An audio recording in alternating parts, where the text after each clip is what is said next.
Bahkan saya katakan, bahkan jika dia membuang segala dogma-dogma Duinatur, kemudian Tritunggal, kemudian itu ke tong sampah, asal dia hidup seturut dengan gambar Tuhan Yesus, dia hidup mengikuti apa yang menurut saya dia akan tetap diselamatkan. Makanya kalau ibarat kata ada panitia surga, yang ditanya pasti bukan Tritunggal, pasti bukan hipostasis union. Bukan itu yang ditanya.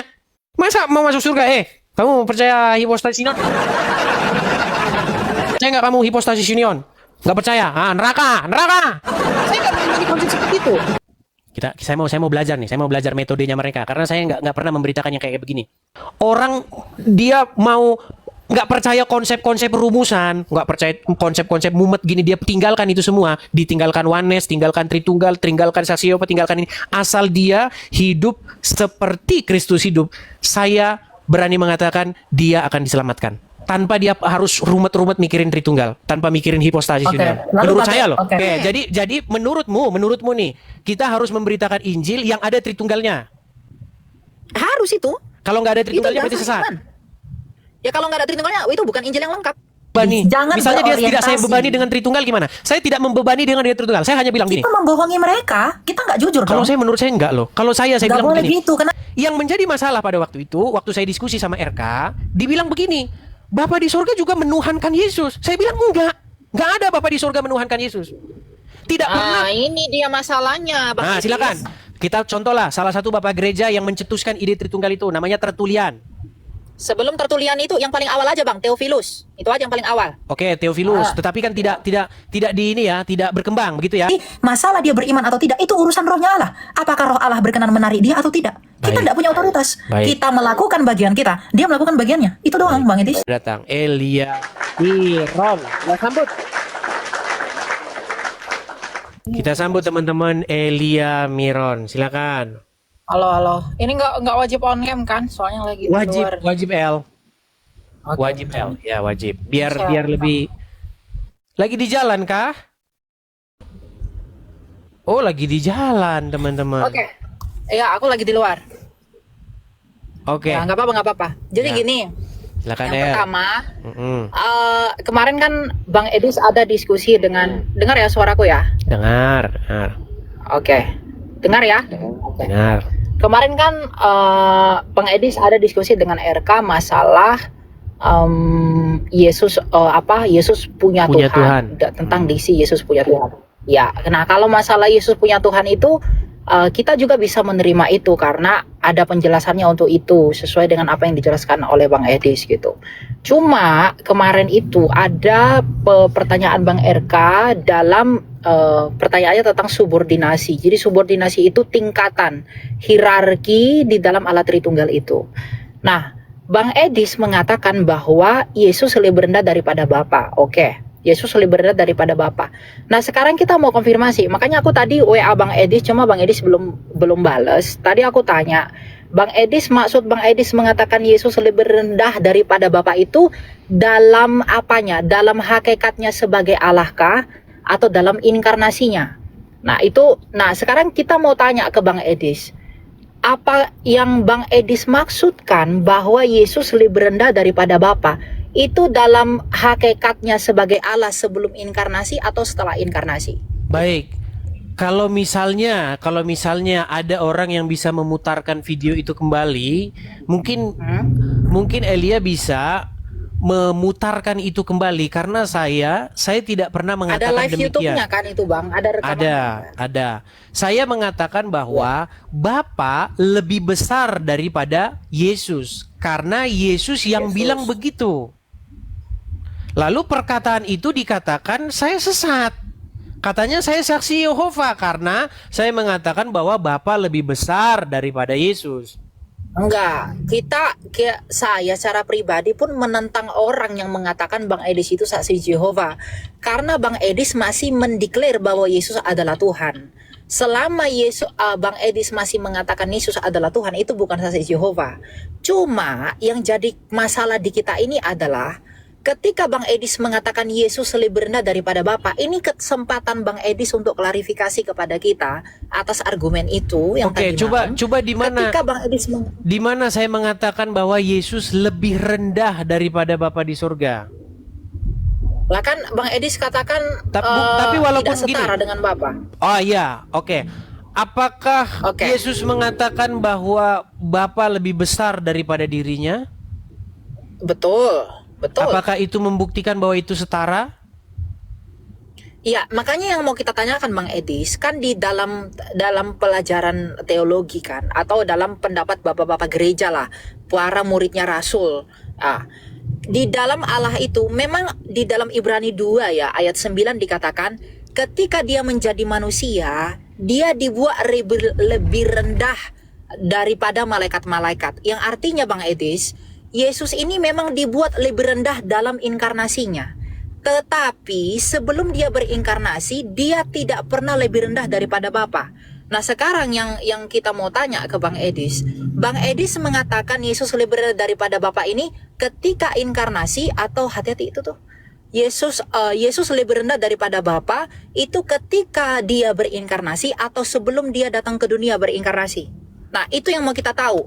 Jadi Bang Edis mengatakan bahwa Yesus lebih rendah dari Bapa atau Bapa lebih besar daripada aku. Itu Bang Edis maksudkan ketika berinkarnasi atau sebelum, atau itu juga berlaku ketika Yesus belum berinkarnasi.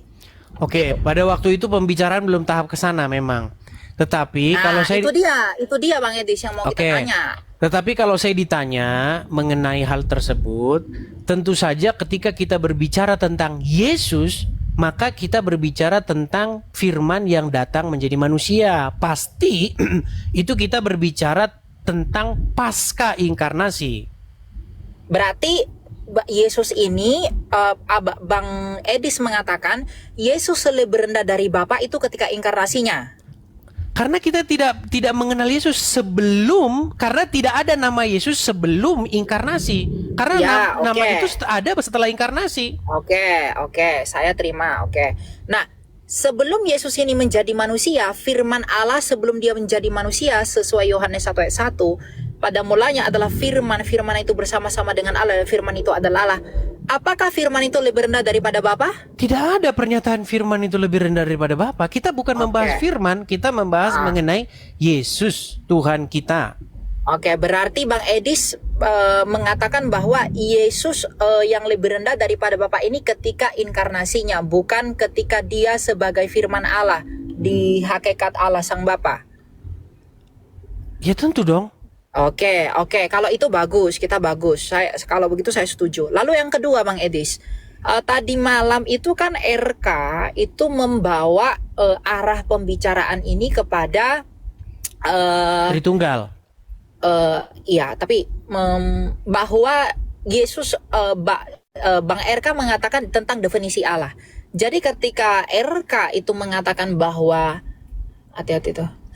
Ketika RK mengatakan bahwa Yesus itu juga disebut Tuhan oleh Sang Bapa dan Yesus itu juga disebut Allah oleh Sang Bapa, menurut Bang RK, apakah pengakuan Yesus adalah Tuhan dan apakah Bapa ketika menyebut Yesus Tuhan dan Allah itu adalah sama dengan Yesus mengatakan, sama posisinya dengan Yesus mengatakan Bapa adalah Allah dan Tuhannya? Kalau di dalam Injil nih, sepanjang saya membacanya, saya belum pernah ketemu ada Bapa di surga memanggil Yesus Tuhan. Tapi kalau Allah ada. Oke. Di dalam Ibrani 1 ayat 8 dan ayat 10 Bang Edis, Bapa menyebut Yesus itu sebagai Allah. Tentang anak, ya Allah. Tentang anak tahtamu, ya Allah. Lalu ayat ke-10, Sang Bapa ini juga menyebut Yesus Tuhan. Tapi begini, ketika kita mengatakan Yesus di ayat ke-10 Bapa, coba sebentar, ya, saya konfirmasi dulu sebentar ya. Coba baca dulu. Ibrani 1 ayat yang ke-10. Oke. Dari ayat 8, 9. Ini Ibrani, buka Alkitab aja. Ibrani 1 ayat 8 sampai 10. Ibrani pasal yang 1. Pasal yang berapa? Pasal 1 Bang. Ibrani 1. Udah nggak? Ibrani 1 pasal yang ke-8. Ayat yang ke-8. Ayat 8 sampai 10 ya. Ayat 8 sampai 10 saya bacakan ya. 8 sampai 10. Sorry Ya. teman-temannya agak lemot ya, sabar. Oke. Coba Bang Edis baca deh pelan-pelan. 8 sampai 10. Tetapi tentang anak, ia berkata, tahtamu ya Allah tetap untuk seterusnya dan selamanya, dan Yes. tongkat kerajaanmu adalah tongkat kebenaran. Engkau mencintai keadilan dan membenci kefasikan. Sebab itu Allahmu telah mengurapi engkau dengan minyak sebagai Yes. tanda kesukaan melebihi teman-teman sekutumu. Dan pada mulanya ya Tuhan, engkau telah meletakkan dasar bumi dan langit adalah buatan tanganmu. Oke? Oke, lalu ayat 10 Bang. Dan pada mulanya ya Tuhan, engkau telah meletakkan dasar bumi, langit adalah buatan tanganmu. Yes, berarti sang Bapa ini menyebut Yesus juga sebagai Tuhan, Bukan, toh? di sini bukan sang Bapa menyebut Yesus sebagai Tuhan. Dan pada mulanya ya Tuhan. Nah, itu kan tentang anak. Bapa berkata. Oke, baik ya, saya mulai dari sini ya. Engkau mencintai keadilan dan mencintai kefasikan. Sebab itu Allahmu telah mengurapi engkau. Ya, Yang berbicara di sini siapa? ini adalah Bapa. Sebab itu Allahmu. Karena memang bagi Yesus sang Bapa itu adalah Allahnya Yesus. Betul. Karena bagi Yesus Bapa itu adalah Allah. Makanya dia mengatakan Allah. Aku Allahmu, Bapakku, dan Bapamu. Itu benar. Jadi Bapa itu mengkonfirmasi kebenaran bahwa Yesus menyebut dia sebagai Allah. Gitu. Oke. Itu benar. Jadi ketika di situ, sebenarnya itu sudah saya bahas dengan RK semalam ya. Sebenarnya ketika di situ Bapa di surga mengatakan tahtamu ya Allah, Allah di situ definisinya itu maksudnya sebagai hakim atau sebagai pemerintah yang memegang kendali, memegang sebuah kekuasaan. Ini dia Bang Edis. Ketika dia disebut sebagai Allah, Allah itu Bang Edis pahami sebagai hakikat atau sebagai apa? Jadi ketika dia disebut Bapa itu adalah Allah. Nah, ini memang kita harus kembali kepada iman gereja Bang Edis. Di dalam pengakuan iman. Jadi gini, yang saya sayangkan itu yang harus ketika Bang Edis mengatakan kita tidak boleh dengan dogma yang ruwet, lalu kemudian kita harus mengedepankan Injil yang sederhana. Saya tidak bilang kita tidak boleh. Saya tidak mengatakan begitu. Yang saya katakan, ketika kita memberitakan dogma yang ruwet, yang terjadi di belakang itu malah menjadi dalam pengalaman saya ya, malah menyulitkan begitu. Iya. Nah, tapi sebelum ke situ dulu nih, sebelum kita ke situ, saya akan mengutipkan misalnya di dalam Mazmur pasal yang keberapa kemarin ya, kalau teman-teman ingat pasal 86 ya. Bentar ya, saya baca. Sidang ilahi. Ya, misalnya nih. Ya. Mazmur pasal yang ke-86. Ya. Betul nggak teman-teman 86? Ya, sidang ilahi itu Mazmur 80-an kalau tidak salah. Oke. 86. Sidang ilahi itu Mazmur berapa sih? 86 apa 84? 8 berapa? 82. Coba 82 ya. 82. Oke. Baik. Dikatakan di sini ya. Mazmur Asaf, Allah berdiri di sidang ilahi, di antara para Allah ia menghakimi. Berapa lama lagi engkau menghakimi dengan lalim dan memihak kepada orang fasik? Berilah keadilan kepada orang yang lemah dan kepada anak yatim. Bedalah hak orang sengsara dan orang yang kekurangan. Luputkanlah orang lemah dan yang miskin. Lepaskanlah mereka dari tangan orang fasik. Mereka tidak tahu dan tidak mengerti apa-apa. Dalam kegelapan mereka berjalan, goyanglah segala dasar bumi. Aku sendiri telah berfirman, kamu adalah Allah dan anak-anak Allah yang maha tinggi, kamu sekalian. Jadi di sini Allah sendiri berfirman, kamu di sini banyak orang nih. Banyak, bukan satu. Wah. Kamu adalah Allah dan anak-anak yang maha tinggi kamu sekalian. Nah, berarti kalau kita menggunakan metode yang sama nih, ketika Bapa di surga menyapa sesuatu sebagai Allah, berarti Bapa di surga ini menuhankan dia gitu. Oke. Jadi gini Bang, aduh pas ini. Bentar. Ini jam gue pegang. Nah, masalahnya begini Bang Edis, ketika dikatakan para malaikat itu oke, di hadapan para Allah sidang ilahi seperti pemahaman orang-orang Jus, gak apa-apa, kita menerima itu. Cuma begini, apakah Bang Edis tidak melihat eksklusivitas itu keunikan Sang Bapa menyebut Yesus sebagai Allah, karena Sang Bapa mengatakan kepada Yesus, tahtamu ya Allah. Apakah kepada para malaikat ia menyebutkan bahwa malaikat punya tahta? Jadi bukan, ketika kita bukan bicara masalah tahta dulu. Daud juga punya tahta. Makanya kalau masalah gini, Daud begini. Makanya gini Bang Edi, maksud saya. Kalau masalah tahta Allah, bukan tahta yang kita bahas. Daud juga punya tahta. Iya, tetapi begini. Raja-raja juga punya tahta. Yang Ibrani yang menjadi tolak ukur begini. Ketika Bapa di sorga menyapa sesuatu itu sebagai Allah, maksudnya dia itu memerintah. Seseorang Allah itu maksudnya pemerintah, hakim juga bisa. Artinya orang yang memegang satu pemerintahan atau satu kendali. Berarti posisi Yesus sebagai Allah itu sama dengan malaikat sebagai Allah juga. Kita tidak bicara itu. Kita berbicara mengenai apakah Allah Bapa di surga menghambakan diri, kan itu kemarin. Kita betul tidak masalah menghambakan diri, tapi masalah mengenai menuhankan kemarin, menuhankan. Ya, definisi Tuhan itu artinya apa? Kurios Adonai itu artinya apa? Nah, di sini ini makanya permasalahannya itu memang nggak nonton dari awal. Kita mau baik. Makanya ini temanya. Kata Tuhan itu artinya apa? Oke, baik. Jadi memang kembali lagi ke sini, kan sudah saya bilang penyakitnya itu memang di sini. Karena orang nggak tahu saya lagi ngomong apa pada waktu itu. Oke, gini El, biar jelas ya.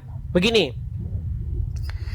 Jadi saya itu sering mengatakan kepada lawan-lawan debat saya yang orang-orang Islam bahwa mereka itu menuhankan Muhammad. Oke. Nah, saya mau tanya dulu nih sama Elia Miron. Menuhankan itu apa sih memang? Contoh misalnya gini. Saya menuhankan Yesus. Maksud dari menuhankan itu apa? Perbuatan apa itu menuhankan itu? Menuhankan itu mengakui dia sebagai penguasa.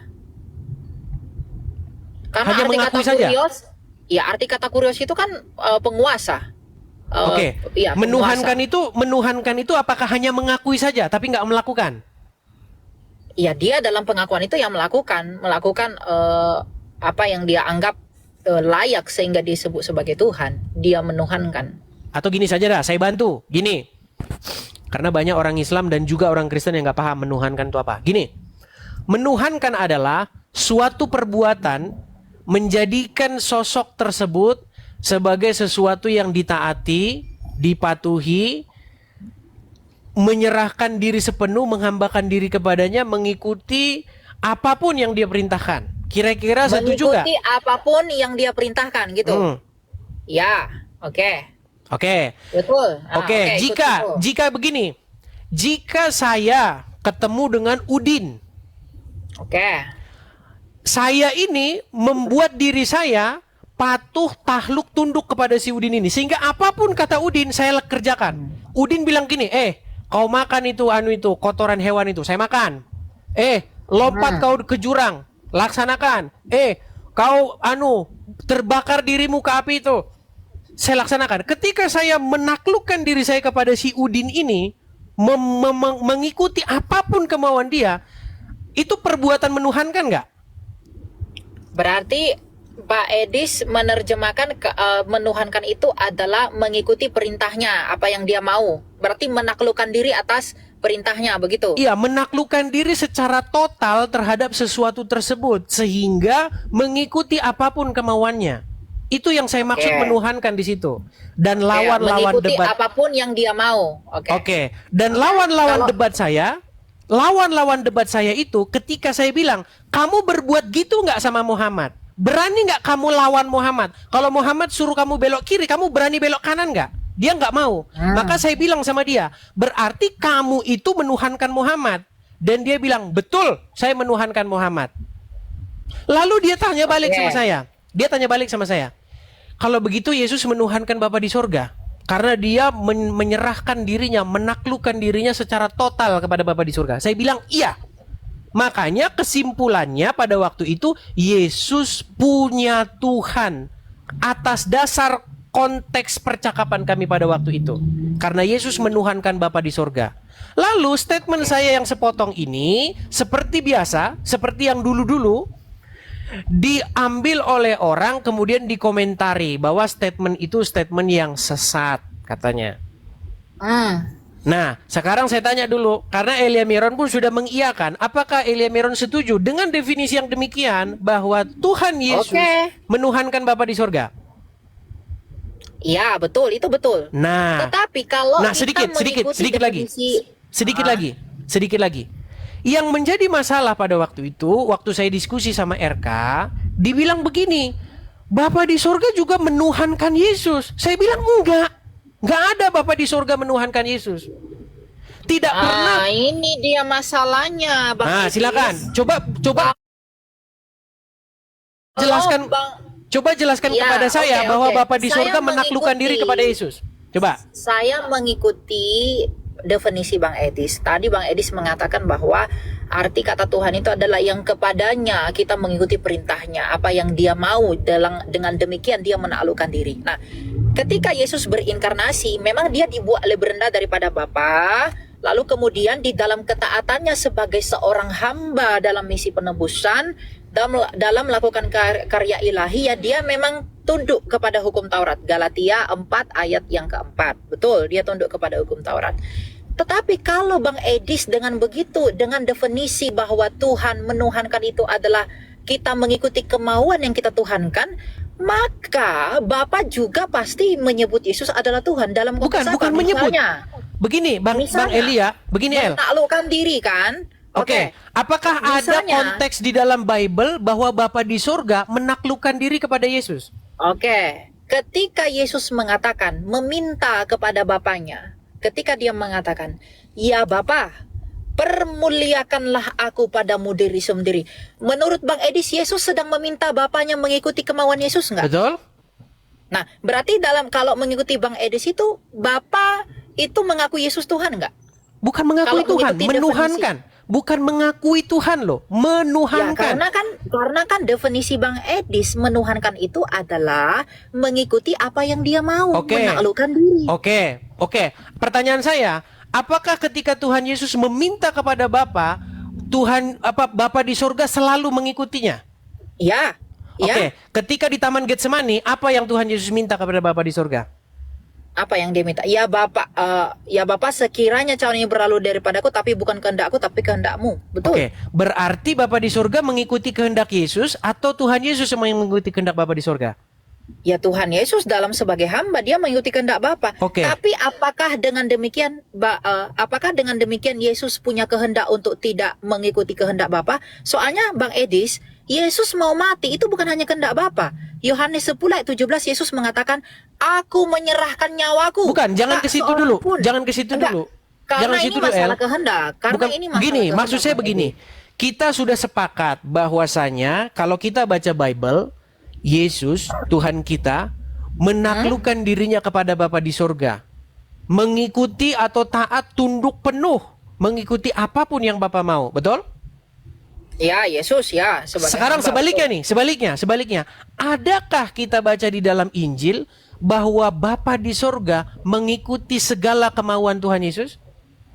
Ya, gimana dia tidak mengikuti firman-Nya sendiri, Bang Edis? Ya pasti dia harus mengikuti. Makanya Yesus mengatakan, apa yang kumiliki adalah milik Bapakku, dan apa milik Bapakku adalah milikku. Berarti berarti di sini perbedaan kita, El. Berarti perbedaan kita di sini, El. Kalau saya baca Injil lebih dari 40 kali saya baca sampai selesai, saya tidak mendapati Bapa di surga menaklukkan diri kepada anak. Yang saya dapati anak yang menaklukkan diri kepada Bapa di surga. Iya, Buktinya di mana? Saya setuju. Gini loh Bang Edis, saya nggak membantah ketika Bang Edis mengatakan Yesus menaklukkan diri kepada Bapa. Itu betul, karena dalam misi inkarnasi, Yesus memang harus menjadi sama dengan kita, mengambil bagian seperti kita yang hina ini. Bukan berarti Yesus hina ya, tapi dia dibuat seperti kita, agar dengan jalan demikian kita beroleh keselamatan. Saya setuju itu. Tetapi kemudian, pernyataan Bang Edis yang mengatakan bahwa Bapa tidak menuhankan Yesus dengan definisi Bang Edis tadi, itu rentan disalahpahami oleh orang-orang bahwa di dalam Allah Tritunggal itu ada hierarki. Padahal sederhananya, mungkin nggak di dalam Allah itu ada monarki. Masa firman Allah lebih rendah daripada Saya Bapa tidak pernah itu? mengatakan begitu. Nampaknya ada strawman argumen ini. Kadang-kadang Bukan, maksudnya gini. Ini adalah kadang-kadang orang menyerang saya, bukan menyerang statement yang saya ucapkan, tapi statement hayalan yang dia bayangkan sendiri. Begini. enggak, maksudnya itu konsekuensi Tapi ini logis dari fokus apa saya yang ke Mbak sini. Edi sampaikan. Fokus saya ke sini, El. Apakah kamu setuju bahwa Bapa di sorga menaklukkan dirinya kepada Yesus? Ya ketika dia menjadi manusia ya dia tidak melakukan itu. Tapi ketika dia dalam keilahiannya, dia nggak ada yang menaklukkan diri, dia setara. Bukan sama. itu loh pertanyaan saya, El. Pertanyaan saya begini. Tuhan Yesus ketika datang ke dunia, pernah nggak Bapa di sorga itu menaklukkan diri kepada Bapa di sorga menaklukkan diri kepada Yesus? Menaklukkan diri dalam artian dia mengikuti kemauan Yesus. Iya, dia mengikuti kemauan Yesus. Berarti Karena definisi Bang Edis tadi adalah menaklukkan itu adalah mengikuti apa yang dia mau. Iya, apa yang Yesus minta itu diberikan oleh Bapaknya, betul. Apa yang salah dengan itu? Tapi apa kata Tuhan Yesus? Bukan kehendakku yang terjadi, tetapi Iya, kehendakmu. tapi kehendak Yesus itu apa? Kata-kata itu menjadi kunci bahwasannya Tuhan Yesuslah yang menaklukkan diri kepada Bapa di surga. Kalau Bang Edis mengatakan kehendak seolah-olah dengan ayat itu Yesus punya dua kehendak yang berbeda. Kehendak Yesus dalam Yohanes 10 ayat 17 apa? Kan dia mau mati. Melakukan apa yang Bapa mau. Kehendakku adalah melakukan Ia yang mengutus aku. Pokoknya intinya begini Bang Edis. Kita bersama-sama percaya bahwa ketika Yesus datang menjadi manusia, dia memang merendahkan diri kepada Bapaknya. Tentunya kita tidak berbicara mengenai Tuhan Yesus sebelum datang sebagai manusia. Karena masalah dari awalnya ini yang membuat saya dan teman-teman yang lain juga tidak sepakat dengan pandangan Bang Edis itu adalah masalah subordinasi yang ada di dalam diri Allah ini. Karena kemarin yang kita soroti itu adalah ketika RK membawa relasi Allah Tritunggal di dalam hakikatnya sebagai Allah. Nah, Bang Edis mengatakan, ya saya mengakui ada subordinasi. Nah, itu yang membuat kita itu tidak sepakat bahwa di dalam diri Allah Tritunggal itu nggak ada lebih rendah dari kecil. Itu nggak ada. Nah, kemudian narasi-narasi Oke, saya mau anu dulu nih. Karena begini, ini kembali lagi ke metode Injil sederhana dan Injil plus dogma ya. Karena di sini Elia ingin menambahkan Injil yang sederhana itu dengan Injil yang ada dogma-dogmanya. Begini, saya mau tanya dulu nih, El. Sebenarnya saya itu ketika saya memberitakan sesuatu, saya sangat jarang sekali. Coba teman-teman bisa nggak teman-teman mengkutip satu video saya ketika saya berdiskusi dengan orang Muslim, saya bawa Tritunggal. Hampir saya tidak pernah membahas Tritunggal ketika saya diskusi dengan orang Muslim. Kalau Bang Edis mau bahas Yesus ya harus bahas Tritunggal dong. Karena kan Yesus itu adalah firman dari Allah itu. Baik. Harus dong. Kalau bahas Yesus harus bahas Tritunggal. Kalau saya katakan kita nggak bisa lepas dari situ. Baik. Karena itu dasar iman kita, pengakuan iman. Baik. Saya mau tanya dulu nih sama Elia Miron. Orang yang pertama merumuskan atau menggagas Tritunggal itu siapa? Bapak Gereja di abad pertama Theophilus itu sudah mengatakan Tritunggal, Triados, Hagia Triados. Lalu kemudian di abad ketiga ada Tertullianus, lalu kemudian berikutnya banyak deh di pengakuan iman Nikea, Tritunggal juga sudah dinyatakan dalam pengakuan iman. Jadi Tritunggal itu iman gereja. Oke. Kita contohlah salah satu bapak gereja yang mencetuskan ide Tritunggal itu namanya Tertulian. Sebelum Tertulian itu yang paling awal aja Bang, Theophilus. Itu aja yang paling awal. Oke, Theophilus, tetapi kan tidak di ini ya, tidak berkembang begitu ya. Bukan tidak berkembang, ya ide dari hayat nafas Tritunggal itu sudah direfleksikan oleh para bapak gereja ini. Oke, baik. Tuh. Lalu kemudian dilanjutkan oleh Tertulianus, betul? Ya, lalu ada Tertulianus dan lain sebagainya. Oke, betul tidak Tertulian yang menggagas ide Tritunggal itu? Karena setahu saya yang menggagas pertama itu ya Tertulian. Bukan. Oke, masalah itu nanti kita bahas lagi. Intinya Tertulian itu dialah yang menggagas mengenai perumusan atau konsep Tritunggal itu. Betul nggak? Tertulian itu sendiri akhirnya meninggalkan gagasannya itu. Iya, betul. Nah, bagaimana di sini Elia Miron memaksa orang harus memberitakan Yesus plus Tritunggal, sementara Tertulian yang menggagas Tritunggal sendiri itu malah meninggalkannya. Bukan, nah ini Bang Edi salah, bukan Tertulianus yang menggagas Tritunggal, tetapi itu memang iman gereja sejak awal. Kenapa Theophilus tidak meninggalkan Tritunggal dengan istilah Hagia Triadanya? Kenapa Athanasius tidak meninggalkan Tritunggal dalam melawan bidat Arius yang menegaskan keilahian Kristus? Saya mau belajar nih. Mengapa Sekarang saya mau belajar nih. Nah, silakan. Mengapa Yohanes Chrysostomus tidak meninggalkan Tritunggal? Jadi jangan ini yang menjadi falasinya. Hanya karena Tertulianus meninggalkan Tritunggal, padahal Tritunggal itu bukan ide murni dari Tertulianus, dia hanya meneruskan apa yang disampaikan oleh Bapak Gereja awal, cuma dia salah mengkonsep dan memahaminya. Lalu kemudian kita mengatakan bahwa bagaimana mungkin Tritunggal itu harus kita bahas dalam penjelasan tentang Yesus. Padahal memang Tritunggal itu yang nafas dari seluruh Alkitab, Bang Edis. Oke, baik. Kalau itu kan itu namanya pendapat pribadi Begini, kita harus bedakan apa yang tertulis. Bapak Gereja, Bang Edis, ini saya katakan ya. Bapak Gereja itu sampai martir menumpahkan darahnya demi mempertahankan iman loh. Kalau kita nggak menghormati mereka, lalu Bang Edis mengatakan, loh itu kan cuma pendapat. Lalu apakah darah mereka yang tertumpah itu hanya menjadi sebuah kesia-siaan tanpa arti bagi kita? Baik, sebelum ke situ nanti akan saya tanggapi itu sampai mati loh mereka loh. Oke, nanti akan saya tanggapi itu ya, masalah itu. Sekarang begini dulu. Nggak boleh gitu. Pelan-pelan ya, pelan-pelan. Ketika misalnya Tertulianus, dia yang setuju dengan, bahkan dia merumuskan itu konsep-konsep Tritunggal itu, ya. Hipostasis union itu yang mengungkapin itu adalah Tertulianus. Nah, hipostasis union. Ya, hipostasis union. Nah, betul nggak Tertulianus yang mengungkapkan atau yang membuat gagasan rumus-rumusan itu akhirnya meninggalkannya? Iya, betul. Oke, ketika dia meninggalkan gagasannya itu, kira-kira menurutmu yang terjadi kepada diri dia apa? Saya nggak tahu, Tuhan jadi hakim antar kita kan, tapi di anatema kan. Anatema itu artinya kamu salah, kamu salah, inilah yang benar, tapi biarlah Allah yang menjadi hakim di antara kita. Nah, di sini kan keputusan Roh Kudus gini Bang Edis. Cuma kan keputusan Roh Kudus dalam Konsili 325 kan mengembalikan Tritunggal kan? Oke, jadi pesan saya begini. Intinya pesan saya begini.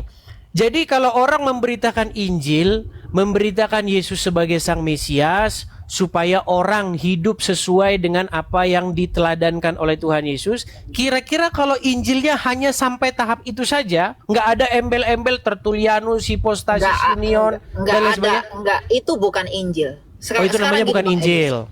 Sekarang gini Bang Edi, saya tanya. Ketika Yesus datang ke dunia ini untuk menggenapi apa sih? Untuk menggenapi janji Allah di perjanjian lama itu kan. Tentang Sang Mesias. Allah mengatakan aku dalam Yesaya, aku sendirilah yang akan datang menyelamatkan kamu. Jadi kalau kita mengatakan, kamu harus percaya Yesus adalah Tuhan. You harus percaya Yesus juru selamat punya. You juga harus percaya dia yang menyelamatkan kita. Lalu orang bertanya, Yesus nih sopo? Sehingga dia menyelamatkan kita. Kalau dijawab Mesias begitu gimana? Apakah sesat? Ya, memang Yesus adalah Mesias. Tapi mengapa dia disebut Mesias? Misalnya dia nggak ngerti itu, dia nggak ngerti hipostasis union, dia nggak ngerti Tritunggal. Misal sebentar, gini. Dia Harus hanya tahu. dijelasin. Oke, misalnya nggak dijelasin, Kita itu sesat nggak? mengajar Bang Edis, bukan menutupi mereka dari yang benar. Tugas kita ngajar mereka, bukan menghindarkan mereka dari yang benar itu. Nggak boleh. Oke, jadi menurutmu nih, kita harus memberitakan Injil yang ada Tritunggalnya. Harus itu. Kalau nggak ada Tritunggalnya Itu berarti dasar sesat. iman. Ya kalau nggak ada Tritunggalnya, itu bukan Injil yang lengkap. Oke, baiklah. Berarti Injil kalau nggak ada Tritunggalnya, kalau cuman Injil yang ada sekarang di tangan kita ini tidak ditambah-tambahi Trinitas berarti sesat gitu ya? Iya, bukan sesat, tapi itu nggak lengkap. Karena gini Bang Edis, ketika kita menginjili Yesus adalah juru selamat, firman Allah yang jadi manusia. Ya ketika dia katakan firman itu telah menjadi, Rasul Yohanes ketika mengatakan firman itu telah menjadi manusia karena begitu besar kasih Allah sehingga kita beroleh hidup kekal. Ya mau nggak mau, kan ini keselamatan ini kan sebab dari inkarnasi itu. Ya mau nggak mau kita harus keselamatan ini kan akibat dari inkarnasi itu. Mau nggak mau kita harus bertanya sebabnya apa. Makanya saya katakan gini, Bang Edis itu jangan menghindari hal-hal yang sulit, tapi justru kita harus sama-sama mau belajar bagaimana cara kita menyederhanakan yang sulit ini. Oke, coba saya mau belajar mengajar dengan sabar kepada orang-orang yang belum mengerti ini. Oke, saya mau belajar nih kalau gitu. Oke. Berarti saya mau belajar nih metode-metode yang kalian Ya, pelajari. boleh, Oke, boleh. Saya baik. dengan senang hati, Saya saya belajar akan ya malam ajarin. hari ini ya teman-teman ya. Saya mau Ya, belajar nih, boleh. malam hari ini. Silakan. Oke. Apa? Baik. Jadi menurut para teman-teman yang Injil plus Tritunggal yang saya katakan harus ada dogma-dogma yang menurut saya ini dalam pandangan saya ini ruwet ya. Berarti harus memberitakan Lanjut. punya teman-teman ya. Berarti harus memberitakan Yesus plus Tritunggal ya. Yes, harus itu. Wajib. Oke, pertanyaan saya, Tritunggal itu apa? Kebagaimanaan Allah yang esa, Allah yang satu itu. Tri itu apa? Tri itu tiga. Yang tiga apa? Yang tiga hipostasisnya atau realitanya, keadaannya, realita konkret, keberadaan. Keberadaannya yang tiga. Yes, Bapa, firmannya dan rohnya seperti kita. Tubuh, firman, dan roh ada tiga, tapi satu manusia. Gitu. Oke, berarti Tritunggal, begitu ya? Yes, tunggal itu hakikatnya Bang. Jadi kalau tri itu realitanya, hakikatnya tunggal. Seperti aku.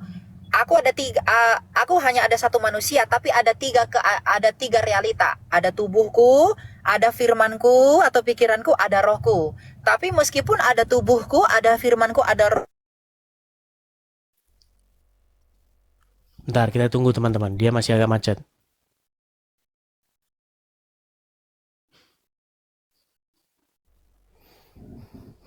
Masih kita tunggu ya. Saya mau belajar nih. Saya mau belajar metodenya mereka karena saya nggak pernah memberitakan yang kayak begini. Maksud saya bukan nggak pernah, sudah saya tinggalkan. Aduh, malah hilang. Baik, kita tunggu lagi ya. Kita masih nunggu kesempatan. Teman-teman, kita diskusi ini tujuannya supaya kita mendapat ilmu ya teman-teman ya. Apakah kalian nanti mau mengambil kesimpulan yang A atau yang B itu kembali kepada diri masing-masing seperti itu ya.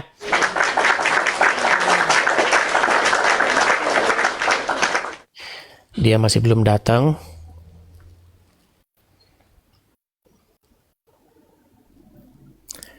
Sabar teman-teman ya.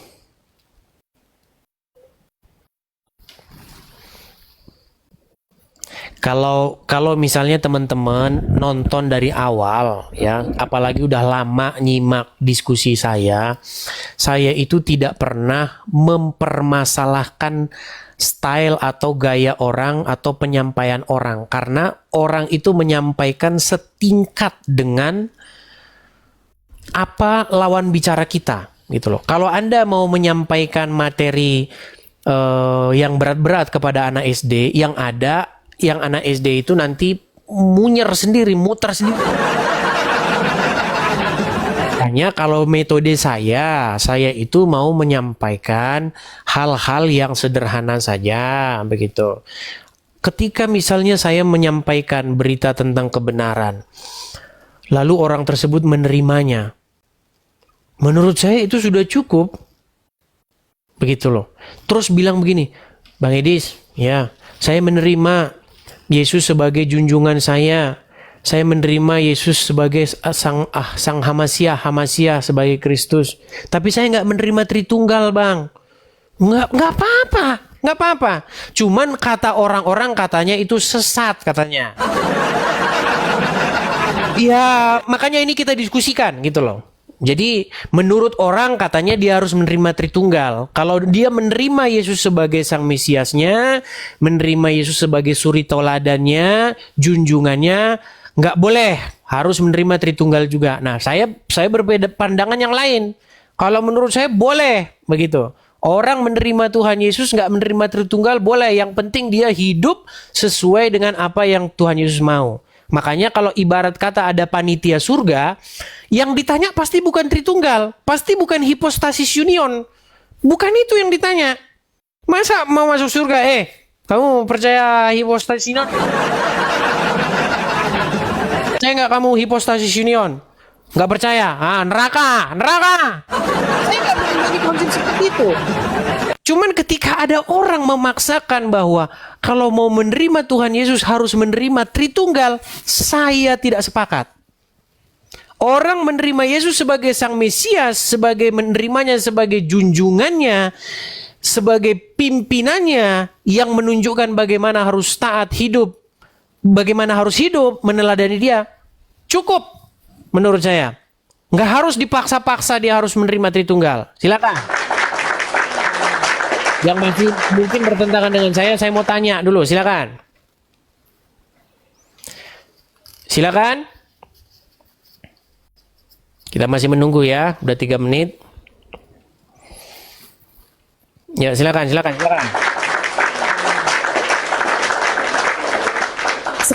Sekalipun Mikana, tahu kan Mikana? Mikana itu pandangannya itu kalau menurut saya ruwet itu, munyer menurut saya ruwet. Tapi ingat, kalau dia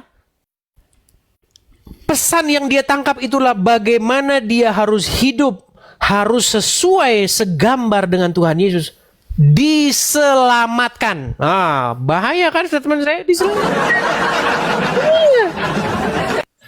Mau Anda Oones sekalipun, Oones, mau Anda Tritunggal, mau Anda Saksi Yehova, mau Anda apapun, kalau Anda hidup sesuai dengan teladan Kristus, kamu diselamatkan. Tetapi kalau kamu paham Tritunggal, paham Oones, paham ini segala macam, kalau hidup kita tidak sesuai dengan Yesus, tetap saja ujung-ujungnya neraka. Pesan yang saya sampaikan tuh itu. Sekalipun saya bertentangan loh dengan pandangan stres Oones, dia mengatakan Yesus berdoa kepada dirinya sendiri. Menurut saya itu memang pandangan stres begitu. Tetapi kalau dia begitu mencintai Tuhan Yesus dan meneladani supaya hidup seturut dengan gambarnya Tuhan Yesus, dia diselamatkan. Elia Miron, ya. Ya silakan Elia Miron. Oke, ini ada nggak suaraku ya? Maaf. Jelas, lebih keras ini daripada yang tadi. Mantap Oke. ya. Ntar ya, aku mau ini dulu. Oke, shalom semua. Shalom guys. Mantap. Ya. Silakan ya. Thank you. Nah, tadi kita kan bahas Tritunggal ya. Jadi gini Bang Edis, ya. Saya itu mendukung apa yang Abang Edis lakukan ya. Bang Edis juga tahu gimana saya beberapa kali naik ke Komalmu, terus kita tahu lah, tapi itu tidak terlalu penting. Tapi yang paling penting gini, kita kan besi menajamkan besi. Betul. Jadi ketika saya melihat ada argumentasi yang kurang pas, nah kita harus beritahu bagaimana yang benarnya, bukan menurut diri kita sendiri, tapi menurut apa yang disampaikan oleh gereja. Gereja ini pengajarannya dari mana? Dari Bapak Gereja. Bapak Gerejanya dari mana? Dari Rasul. Rasulnya dari mana? Dari Kristus. Nah, karena Bang Edis tanya tentang bagaimana kita menjelaskan Tritunggal itu. Nah, Bang Edis harus menyampaikan bahwa Tritunggal itu bukanlah sesuatu yang perlu dipusingkan oleh banyak orang, terutama orang-orang Muslim. Saya mengerti kalau Bang Edis berhadapan dengan orang-orang Muslim, mungkin mereka ruwet, terkesan ruwet, apa segala macam, karena mereka memang nggak ngerti. Karena mereka nggak pernah punya modal untuk bisa mengerti tentang Allah yang kompleks itu. Tetapi yang harus kita ketahui, bukan berarti karena mereka sulit mengerti, kita tidak menyampaikan apa yang benar, yang sudah dipertahankan sejak ribuan tahun lalu. Nah, kalau tadi Bang Edis bertanya sebelumnya, apa itu Tritunggal? Tritunggal itu adalah penjelasan tentang bagaimana Allah kita yang satu itu. Seluruh Alkitab, Bang Edis, mengatakan Allah itu esa. Tidak ada yang mengatakan Allah itu 2, 3, 5, 10. Nggak ada. Allah itu tetap satu. Nabi Musa ulangan 6 mengatakan Allah esa. Yesus mengatakan Allah esa. Paulus 1 Korintus 8 ayat 6 mengatakan Allah esa. Bahkan setelah eranya Rasul pun, tahun 325 konsili pertama di Konstantinopel mengatakan aku percaya kepada satu Allah. Jadi memang semua orang Kristen, mau kamu nginjili ke orang Islam, mau kamu injil ke orang Hindu, Buddha, apapun yang kamu mau injili, kita harus mengatakan Allah itu esa. Tapi seperti apa Allah yang esa ini? Kita jelaskan dengan Tritunggal. Karena Allah kita itu adalah Allah yang hidup. Allah yang hidup, Allah yang berkuasa. Nah, kalau kita hanya mengatakan Allah itu satu, botol itu pun satu. Lalu apakah botol itu adalah Tuhan? Tidak. Ini saya izin ya Bang Edis ya, untuk menjelaskan satu diagram Tritunggal yang saya kira Bang Edis bisa mungkin nanti merasakan manfaatnya untuk kemudian kita bisa semua apologet kita saling memahami dan kemudian kita berkolaborasi untuk penginjilan ini tanpa mengurangi kebenaran yang telah disampaikan oleh para martir kita terlebih dahulu ya. Ini saya jelaskan satu bagan untuk kita belajar. Nanti Mbak Edis kalau ada yang kurang dipahami atau apa boleh tanya kepada saya. Ya, lagi-lagi kita belajar ya teman-teman ya. Nih, ini saya jelaskan ya. Ya mungkin dengan ini Bang Edis juga akan mengatakan oh kelihatan ruwet. Enggak kok. Ya, kalau dijelaskan dengan baik, dengan justru cara kita yang harus kita pusingkan adalah bukan menyembunyikan yang benar dari Islam, tapi justru bagaimana yang sulit ini bisa diterima oleh mereka. Maka itulah pelayanan kita, karena apologetika yang kita pertanggungjawabkan gitu. Nah, ini saya buat ada sebuah ilustrasi. Allah yang esa, Allah Tritunggal itu. Allah yang esa itu, mengapa Allah yang esa itu adalah Bapa. Nah, mengapa disebut Bapa? Bapa ini adalah sang sumber segala sesuatu. Nama keagungan Allah ini adalah Yod-Heh-Vav-He. Jadi Bapa, Yesus, dan Roh Kudus itu sama-sama Yod-Heh-Vav-He. Karena ini gelar, akulah aku, Ehyeh Asyur Ehyeh, yang artinya sang ada. Nah, sang Bapa ini adalah Allah itu adalah transenden. Tidak terhampiri, tidak kelihatan, dan tidak seperti apapun. Nah, sang Bapa yang adalah Allah ini, yang hakikatnya adalah Allah, di dalam dirinya sang Bapa ini memiliki firman atau logos dalam bahasa Yunaninya. Logos ini adalah ilmu. Makanya teologi dua kata Yunani theos plus logos, ilmu tentang Allah. Nah, firman ini adalah daya cipta, pikirannya Allah itu, yang oleh firman itu dia menciptakan segala sesuatu. Makanya dikatakan dalam Yohanes 1 ayat 3, tak satu pun yang jadi tanpa firman Allah. Karena sang Bapa ini menciptakan segala sesuatu itu oleh firman-Nya yang hidup ini. Nah, selain memiliki firman, sang Bapa ini juga memiliki roh. Yang oleh roh itu dia menghidupkan segala sesuatu. Jadi Bapa, firman, dan Roh Kudus. Bapa, firman, dan Roh Kudus, inilah Tritunggal itu. Nah, kalau Bapa adalah Allah, maka pasti firman-Nya Bapa pastilah Allah, dan rohnya Bapa pastilah Allah. Tapi tidak ada tiga Allah, hanya ada satu Allah. Maka di dalam penjelasan Tritunggal ini Bang Edis, tidak ada hierarki lebih tinggi, lebih rendah. Karena nggak mungkin firman Bapa lebih rendah daripada Bapa itu sendiri. Nggak mungkin roh Bapa lebih rendah daripada Bapa itu sendiri. Nggak mungkin. Jadi sang Bapa, firman-Nya dan rohnya, ini kita belum bicara inkarnasi ya. Bapa, firman, dan Roh Kudus, itulah Tritunggal. Nah, anak, mengapa disebut firman ini adalah anak? Karena Yesus berkata, aku datang dan keluar dari Bapa. Mazmur juga mengatakan, pada hari ini kamu kuperanakkan. Dia disebut anak bukan karena seperti pola pikir teman-teman muslim bahwa bapak itu kawin lalu dia punya anak dengan perempuan. Tidak. Dia disebut anak karena firman ini sejak kekal ada di dalam bapa, terkandung di dalam bapa. Nah, ketika firman ini keluar dari bapa, seolah-olah diperanakkan, maka dia disebut anak. Makanya nggak ada rasul yang kebingungan ketika Yesus bilang Yesus adalah anak Allah. Karena mereka tahu anak Allah bukan berarti Tuhan kita beranak. Tapi anak Allah artinya dia yang ada di dalam Allah itu. Maka Bapa, Firman, dan Roh Kudus, Bapa, Anak, dan Roh Kudus, inilah Tritunggal itu. Dan di dalam Tritunggal ini, Bang Edis, nggak ada hierarki. Tetapi ketika kita mulai bicara kristologi, Yohanes 1 ayat 14, firman Allah menjadi manusia, maka firmannya sang Bapa ini, yang adalah Allah ini, keluar daripada Allah menjadi manusia. Ketika menjadi manusia, inkarnasi itu artinya apa sih? Inkarnasi itu dari dua akar kata in dan karni. In itu di dalam, karni itu daging. Karnivora, pemakan daging. Berarti inkarni, sang firman yang adalah Allah ini menambahkan kodrat daging di dalam dia.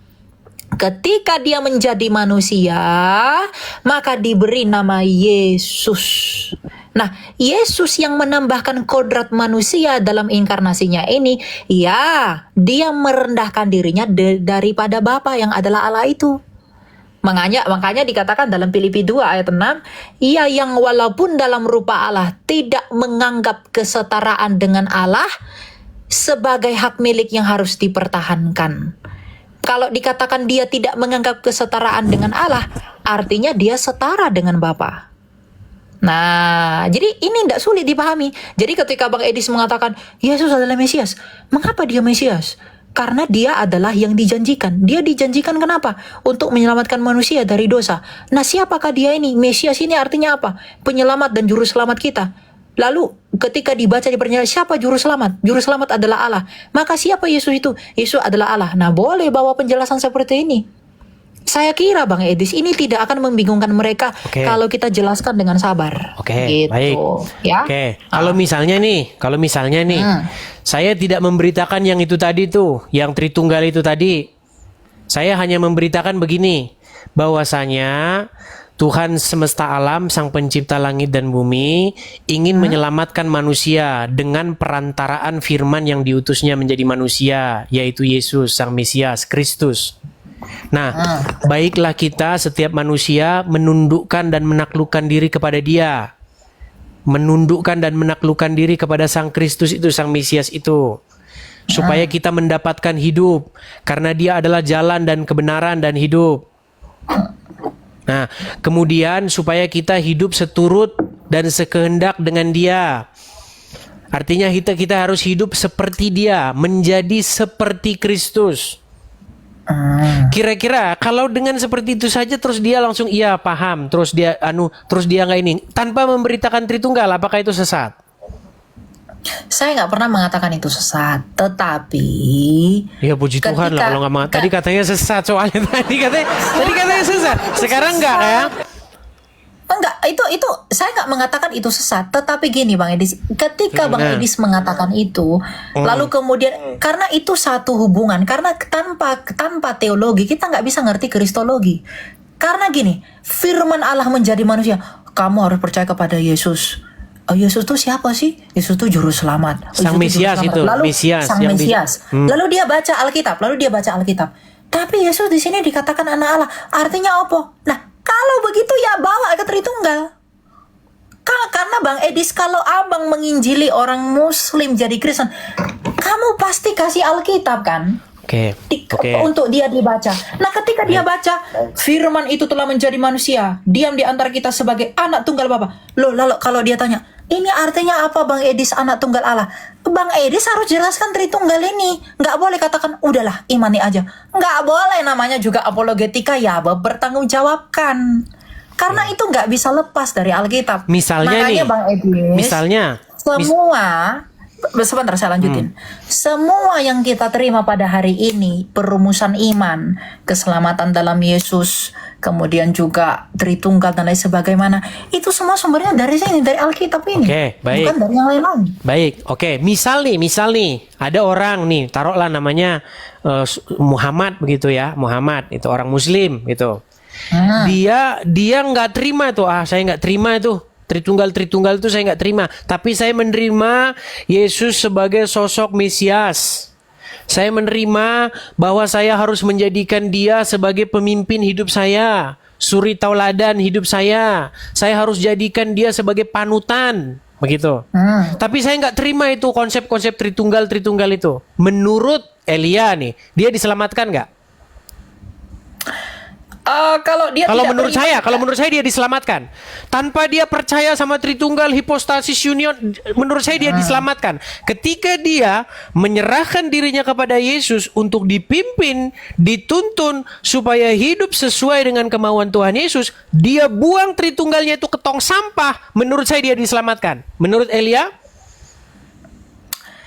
Saya nggak mau jadi hakim atas dia, tapi kalau memang dia mengaku beriman, bukankah seharusnya dia mempelajari seluruh dari apa yang diwariskan iman itu, termasuk Tritunggal? Enggak, dia bilang begini, saya nggak percaya itu Tritunggal, konsep-konsep begini 3 terus 1. Kalau dia nggak percaya, berarti dia nggak percaya, Bang Edis. Berarti tidak diselamatkan ya. Sekalipun dia hidup meneladani Kristus. Dia hidup sebagaimana Kristus hidup. Kristus yang mana yang dia teladani? Kristus yang ada dalam Injil. Kristus yang dalam Injil itu yang adalah Tritunggal itu kan, yang dari Tritunggal itu kan. Saya tidak lihat kata itu Tritunggal bisa di dalam. Itu nggak bisa dilepas. Saya tidak melihat kata Karena Tritunggal di dalam huruf Tritunggal tidak pernah saya temukan. Dalam 1 Yohanes dikatakan, Bang Edis, kalau ada Muslim yang tanyakan, gimana isi dengan Johane Koma? Ada tiga yang memberi kesaksian di sorga, Bapa, Anak, Roh Kudus. Bang Edis akan jawab apa itu? Lalu bilang, nggak usah pelajari. Pokoknya kamu percaya Yesus saja. Ini nggak usah kau percaya. Padahal ada Bukan, saya tiga yang memberi kesaksian. saya tidak bilang nggak usah dipercaya loh. Dia bilang begini, misal nih, saya kasih contoh nyata ya. Atau gini aja lah, saya ambil satu contoh. Saya masih ingat ini bukan begini El ya. Begini, mungkin saya tidak mau meremehkan yang muda. Kalau dari usia, Elia lebih muda dari saya, makanya saya panggil nama aja ya. Oke. Saya teringat, ini Elia dulu ketika bertemu dengan seorang TikToker besar, namanya Bunda Korla. Oke, mungkin itu panjang ya, panjang. Jadi intinya, pada waktu itu, saya melihat begini. Rumusan Trinitas atau rumusan Tritunggal yang saya sendiri tidak menolaknya, saya tidak menolak itu sering malah membuat orang yang kita maksudkan itu malah pening sendiri ya, karena memang seperti yang Elia katakan bahwa memang kebanyakan memang karena ya mohon maaf karena IQ-nya jongkok, karena kepalanya memang sering dibenturin ke ubin kan. Nah, jadi begini, saya mengambil satu kesimpulan begini. Oke lah, dia nganggap nggak terima itulah, dia pening palanya, pusing dia kepalanya. Saya sampai pada kesimpulan gini saja dah, udah. Gini aja lah, nggak usah mumet. Kamu ganti saja junjunganmu. Kamu ganti sosok yang kepadanya kamu taat, patuh dan tunduk. Kamu ganti itu. Jangan lagi yang ada di kuburan itu, tapi Yesus. Cukup aja sampai di situ dulu. Iya kan? Ya, saya tahu. Ketika saya hanya memberitakan itu saja, nggak ada embel-embel Dwinatur, Tritunggal, apa segala macam, yang malah membuat kepala mereka pusing. Apakah metode yang saya lakukan seperti itu sesat kira-kira? Itu nggak sesat, cuma tidak lengkap. Karena gini Bang Edis, kalau Bang Edis tidak mengajarkan itu kepada mereka, lalu mereka pergi ke gereja mereka masing-masing. Kecuali Bang Edis punya gereja sendiri. Mereka pergi ke gereja yang terdekat. Aku jadi Kristen nih gimana caranya? Aku pergi ke gereja. Lalu dia dengarlah khotbah Bapa, Anak, dan Roh Kudus. Lalu kemudian juga aku jadi Yesus harus dibaptis. Loh, katanya aku harus percaya Yesus. Kenapa tuh aku dibaptis dalam nama Bapa dan Anak dan Roh Kudus? Itu nalurinya akan membuat dia menanyakan hal itu. Apakah dia dikatakan beriman kalau kita tidak memberi penjelasan terhadap apa yang sedang dia tanyakan itu? Kamu jadi Kristen harus dibaptis ya, oke. dibaptis, dia hanya kenal Yesus, lalu Anda tidak memberitahu dia tentang Tritunggal. Lalu Baik. kemudian dia dibaptiskan dalam nama Bapa dan Anak Roh Kudus, lalu Anda tidak menjelaskan itu, apakah dia bisa disebut beriman dari apa yang dia tidak ketahui? Gak mungkin. Baik. Lagi Kalau penjelasan pula, saya begini. Misalnya penjelasan saya begini, El. Ini pengalaman saya nih. Saya cuma jelasin gini aja yang simple. Saya cuma simpel gini aja. Anak di situ seperti penjelasanmu yang pertama. Anak di situ bukan berarti dia kawin terus punya anak, enggak. Anak di situ artinya relasi, seperti kayak saya anak Indonesia, ya kan? Saya apa namanya? Dengan bapak saya begitu, saya anaknya begitu. Artinya ada hubungan yang spesial begitu. Nah, Ya. ketika dia pakap, saya nangkep kata dia, Yesus sebagai anak begitu, dan dia sebagai Mesias.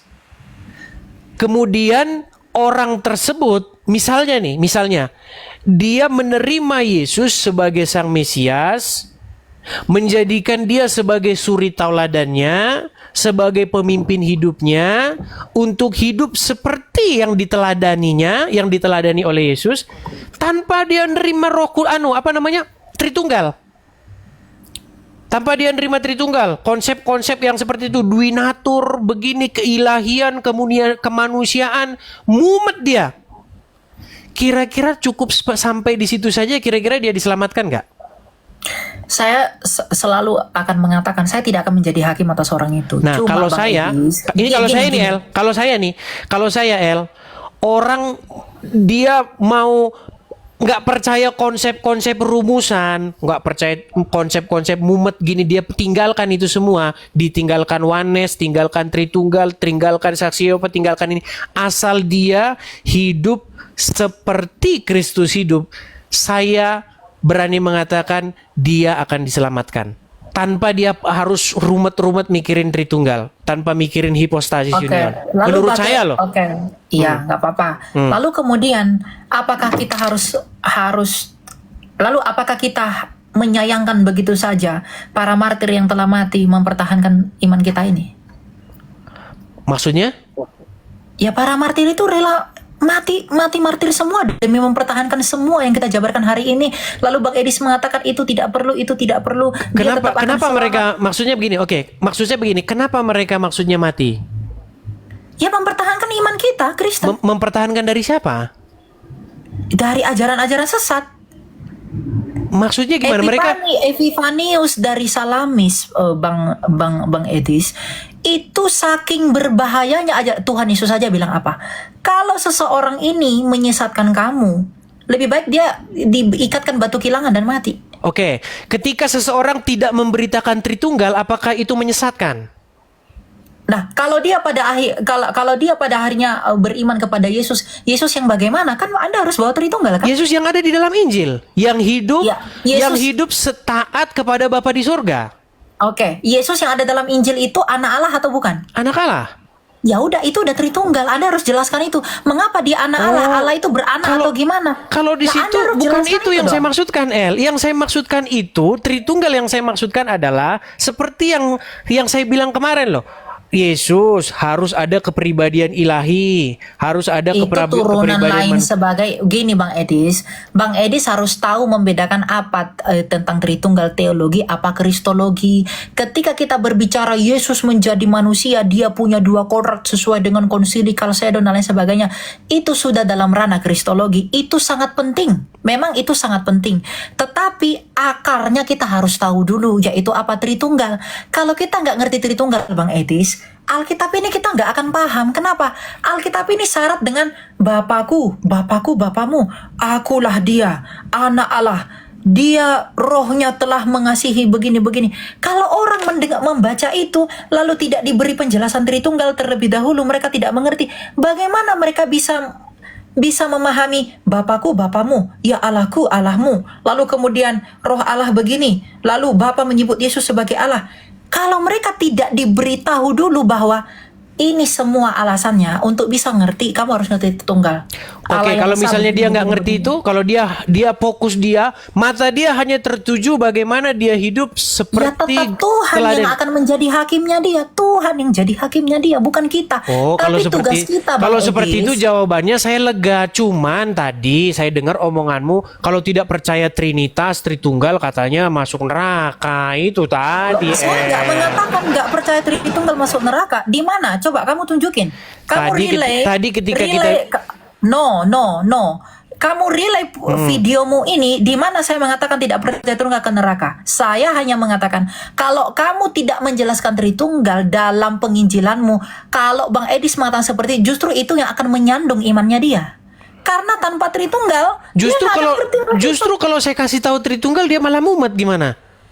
ya masalah dia mumet atau tidak mumet itu tanggung jawab kita yang menginjili mereka. Kalau Jadi misalnya jangan saya tidak, berorientasi. kalau misalnya dia tidak Gini, saya Bang bebani, Edis, jangan misalnya dia tidak saya berorientasi. bebani dengan Tritunggal gimana? Saya tidak membebani dengan dia Tritunggal. Saya hanya bilang gini. Kita membohongi mereka, kita nggak jujur Kalau dong. menurut saya enggak loh. Kalau saya Nggak bilang boleh begini. gitu. Kenapa? Gini, Ya, Bang, mungkin di tugas situ bedanya kita, El. Kalau saya tugas begini, kita El. itu Begini kalau sedikit ya, sedikit. Bentar. Kalau Rasul Petrus mengatakan kita harus mempertanggungjawabkan iman. Tritunggal itu masuk nggak dalam iman kita?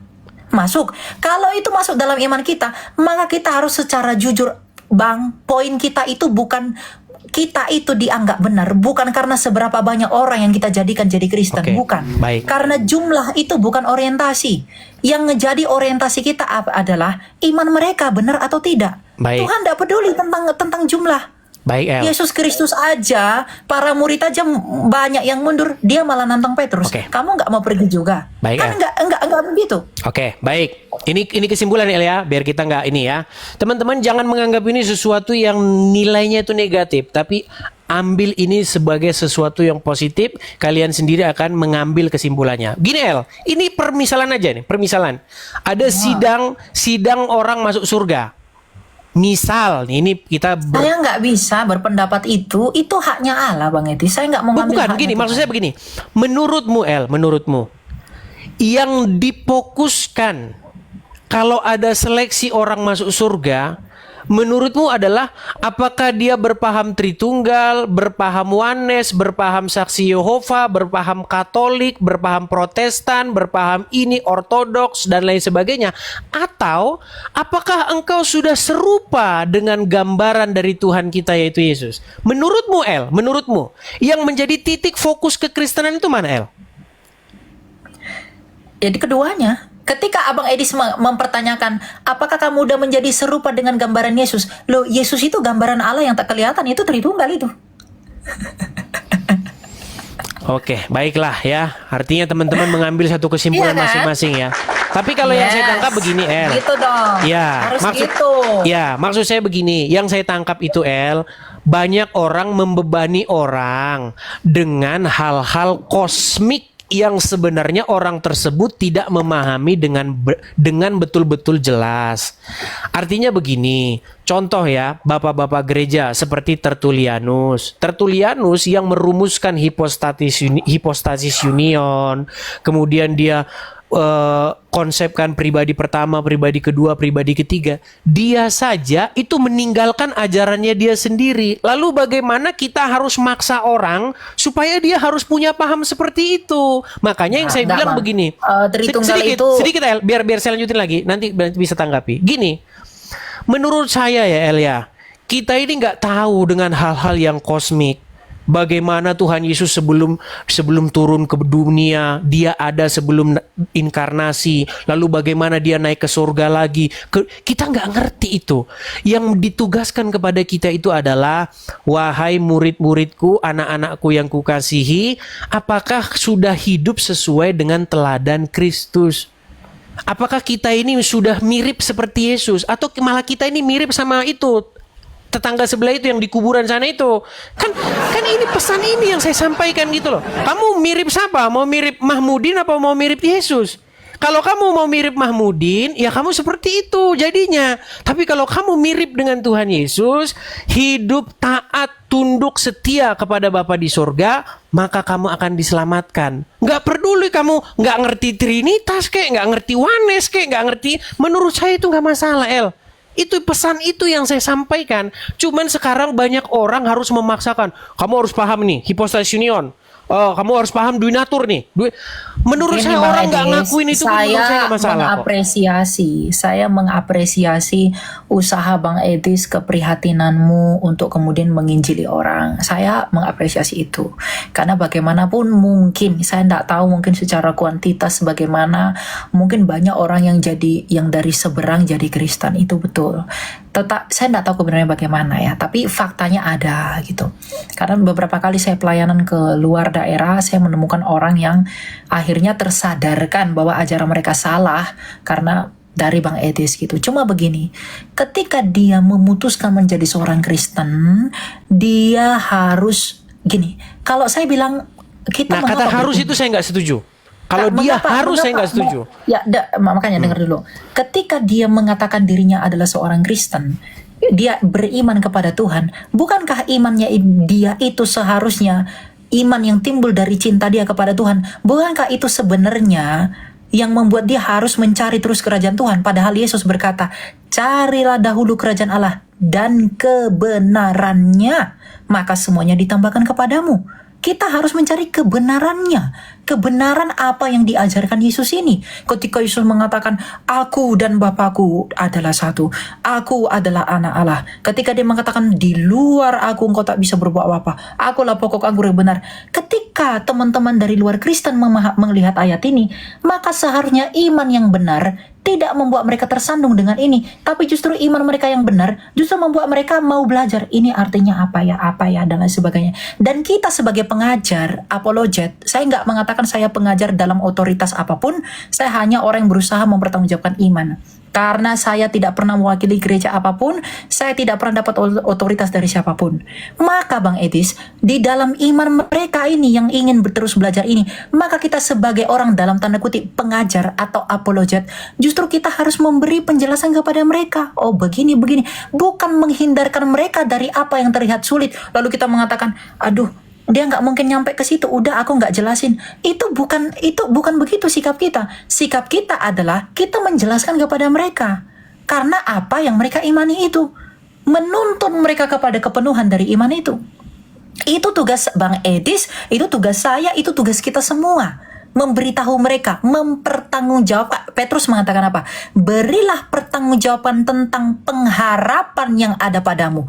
Pengharapanku ya dari Allahku yang Tritunggal itu. Maka kalau kamu tanya pengharapan yang ada dalam Yesus, kamu tanya sabda Yesus, Bapakku, Bapamu, Allahku, Allahmu, ya kamu harus menjelaskan ini, bukan menghindarkan mereka dari penjelasan-penjelasan ini hanya karena Bang Edis takut mereka tidak sampai memahaminya. Lagi pula, bukan saya atau Bang Edis yang berkuasa membuat mereka paham, tapi kasih karunia daripada Roh Kudus. Apakah mustahil bagi Roh Kudus untuk memberitahu dan menyinari hati mereka? Tidak. Jadi kita jangan merasa karena penjelasanku begini maka dia bisa percaya. Karena penjelasanmu begini. Dalam hal itu saya setuju, El. Begini, El. Makanya dengar dulu, saya selesaikan ya. Silakan.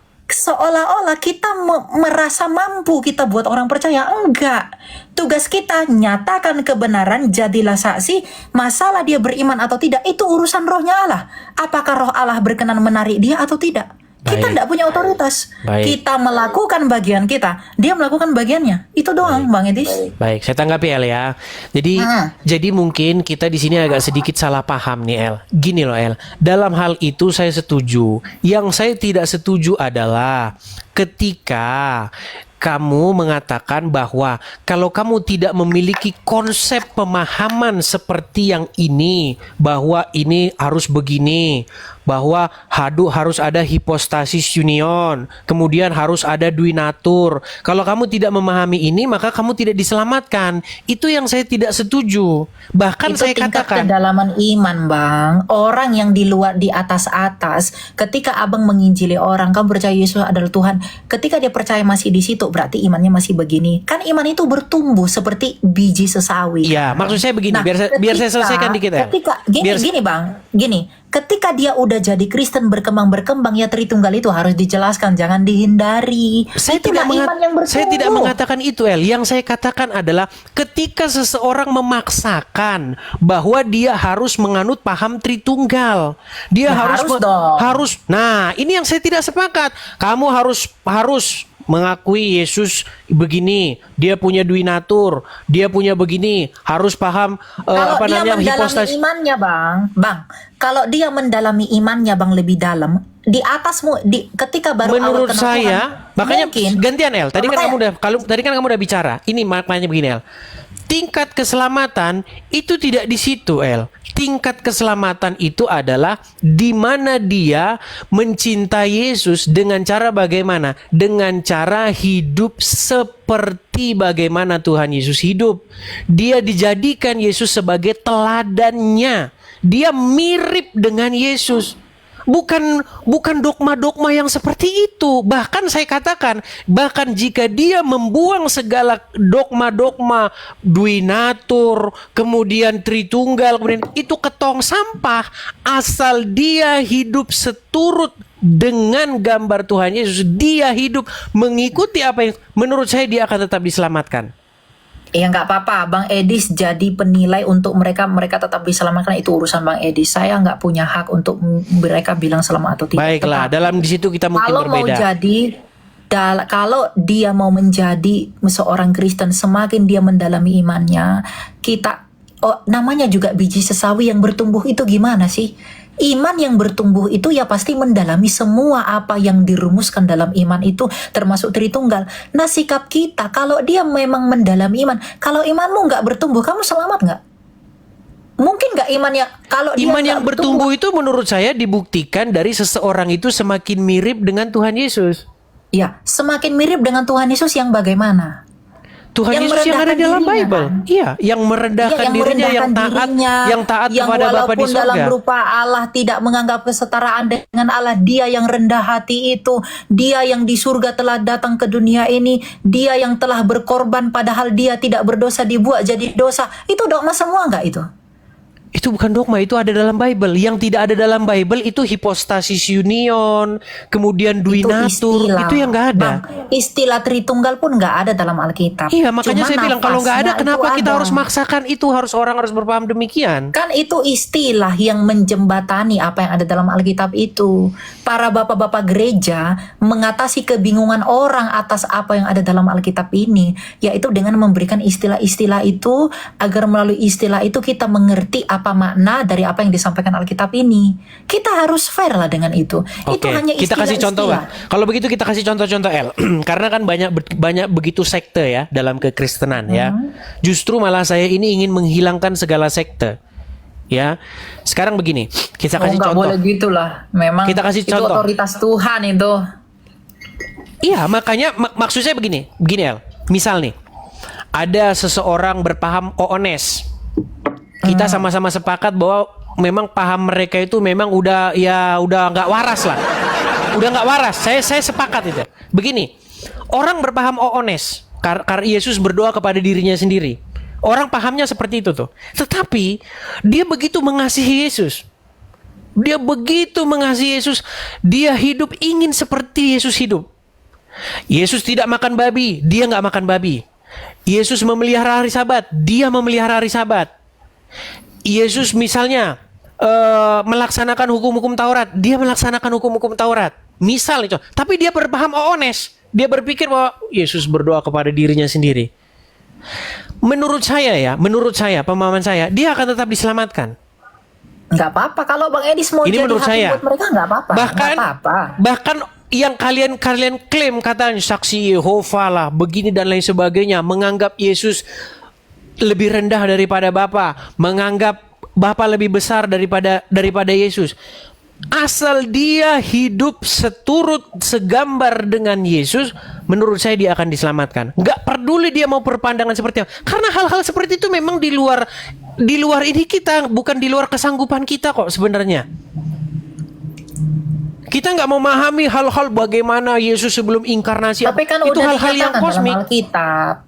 Kan udah dikasih tahu dalam Alkitab. Justru kita yang nggak mengerti hal kosmik itu bisa mengerti sejauh apa yang Allah wahyukan, nggak lebih dari situ kok.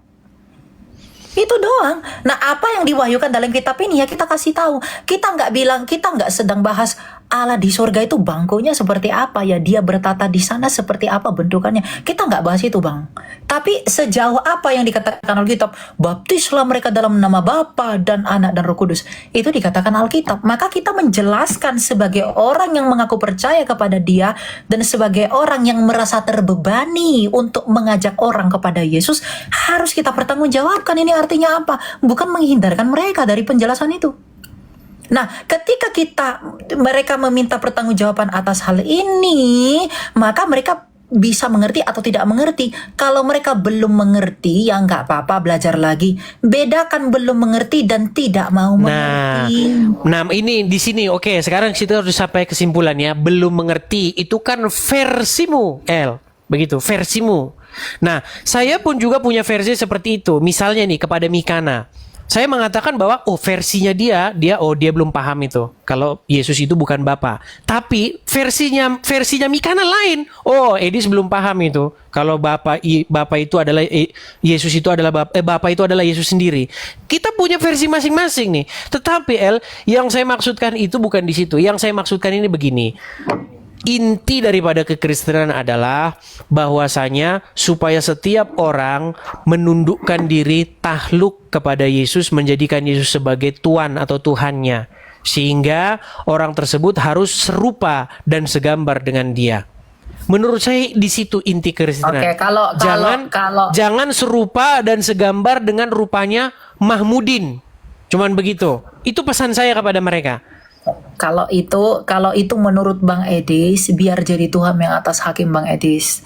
Tetapi apa yang kita sampaikan ini gini, saya tidak menambahkan apapun dari yang saya jelaskan selain daripada apa yang kita pelajari dari apa yang disampaikan oleh para rasul dan bapak gereja. Itu aja. Saya percaya saya nggak lebih tahu tentang Yesus daripada Yesus dan murid-muridnya dan murid-muridnya. Saya nggak lebih paham siapa Yesus itu lebih daripada Yohanes, Polikarpus, Ignatius dan lain sebagainya. Saya nggak lebih tahu tentang dia yang hidup 2000 tahun lalu, yang hidup 2000 tahun sekarang daripada murid-muridnya Yesus yang hidup bersama dengan Yesus.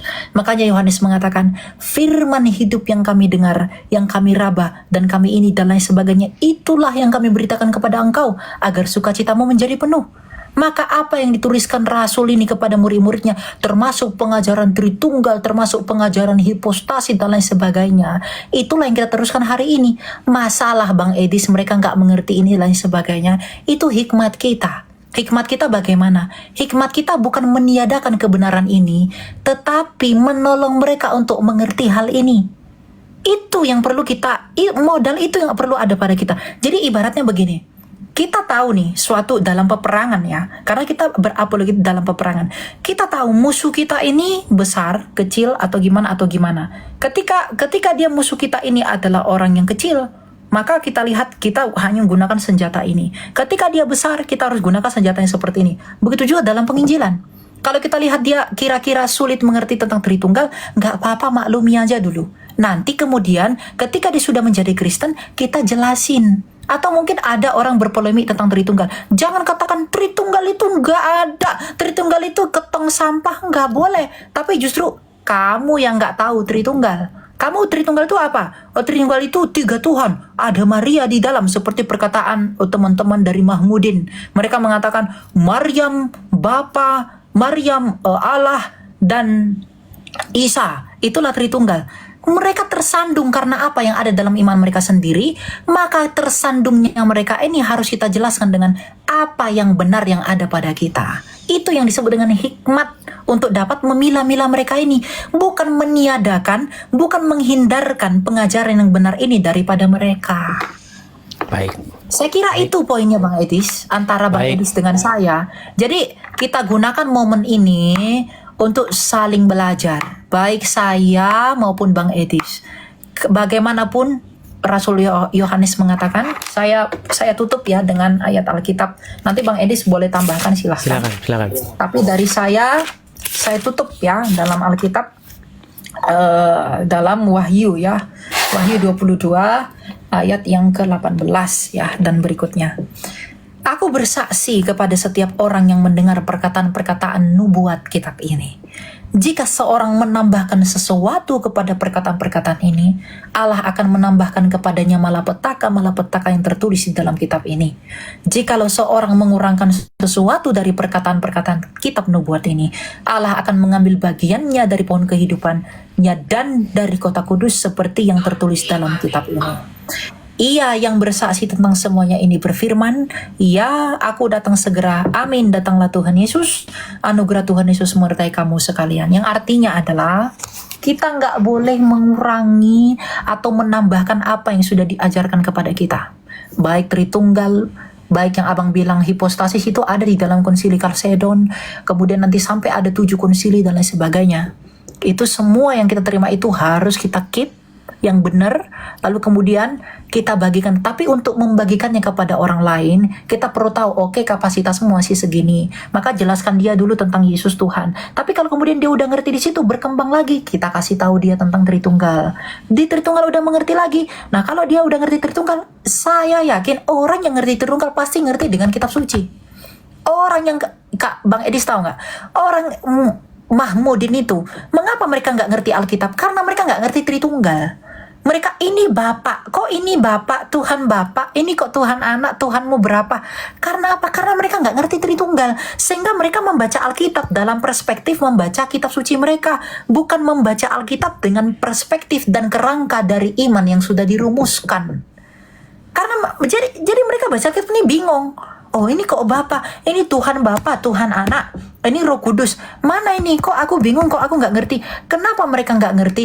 Karena dasar modal utama mereka untuk mengerti tidak mereka ketahui.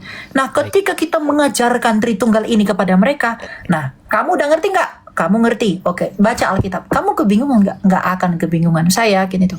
Jadi Bang Edis dan saya, kita terus belajar untuk mengajarkan hal yang benar tanpa mengurangi, tanpa menambahkan. Sama-sama Ya. El. Oke, penutup dari saya juga El ya. Ya. Di dalam saya lanjutin yang tadi, yang ayat yang kamu kutip juga itu kan. Barang siapa yang menambahi, maka akan ditambahkan kepadanya malapetaka dan lain sebagainya. Barang siapa yang mengurangi, maka akan dikurangi dan seterusnya dan seterusnya. Nah, kalau saya bilang ini dalam sudut pandang saya ya, Bible yang kita beritakan biarlah yang demikian itu adanya, tanpa harus kita tambah-tambahi hal-hal yang membuat rumit. Karena apa? Karena di lapangan yang saya lihat, ketika seseorang itu dimasukkan dengan dogma-dogma yang seperti itu tadi, yang ada orang-orang itu malah pening. Maksud saya begini, bukan saya katakan bahwa yang ditambah-tambahkan itu tidak sesuai dengan Bible. Saya tidak mengatakan demikian. Yang saya tentang adalah jika seseorang memaksakan bahwa itu adalah bagian yang wajib. Makanya tadi kan saya tanya, apakah ketika kita memberitakan Injil itu wajib memberitakan Tritunggal, dogma Tritunggal? Kalau menurut Elia tadi wajib. Sementara kalau saya, kalau tingkat pemahamannya sampai ya bagus-bagus saja. Tapi kalau pemahamannya nggak sampai, masa harus diwajib-wajibkan? Cukuplah dia mengimani Yesus sebagai Sang Mesias, sebagai Kristus, sebagai Anak Allah yang tunggal. Makanya seperti yang dikutip dalam Injil Yohanes, oleh karena begitu besar kasih Allah akan dunia ini sehingga ia telah mengaruniakan anaknya yang tunggal, supaya setiap orang yang percaya kepadanya tidak binasa, melainkan beroleh hidup yang kekal. Jadi cukup saja sampai di situ. Bang, saya nggak mengimani Tritunggal lah. Oh ya nggak apa-apa. Kamu mengimani Tuhan Yesus, kamu hidup seturut dan sesuai dengan kehendak Dia, cukup itu bagimu. Itu menurut saya, El. Nggak harus dipaksa-paksa harus Tritunggal. Itu menurut abang, tapi saya tegaskan Tuhan Yesus itulah yang akan jadi hakim saya dan abang. Dan semuanya akan kelihatan pada hari bila mana Allah melalui Kristus Yesus akan menghakimi kita. Dialah yang menghakimi saya, dia yang menghakimi Bang Edis, dia yang akan menuntut pertanggungjawaban kepada Bang Edis, dia pula yang akan menuntut pertanggungjawaban kepada saya. Cuma doa saya cuma satu, semoga Tuhan kita tuh bermurah hati kepada saya dan amin. Begitu juga doa saya juga, kita berharap supaya kita semua yang berdosa ini semakin hari semakin mirip dan serupa dengan Tuhan Yesus. Oke, saya rasa gitu aja ya. Oke, terima kasih teman-teman. Teman-teman jangan dibilang kita musuhan ya. Kita musuhan El? Ya enggak lah. Wah, enggak. Cuma WA Ya.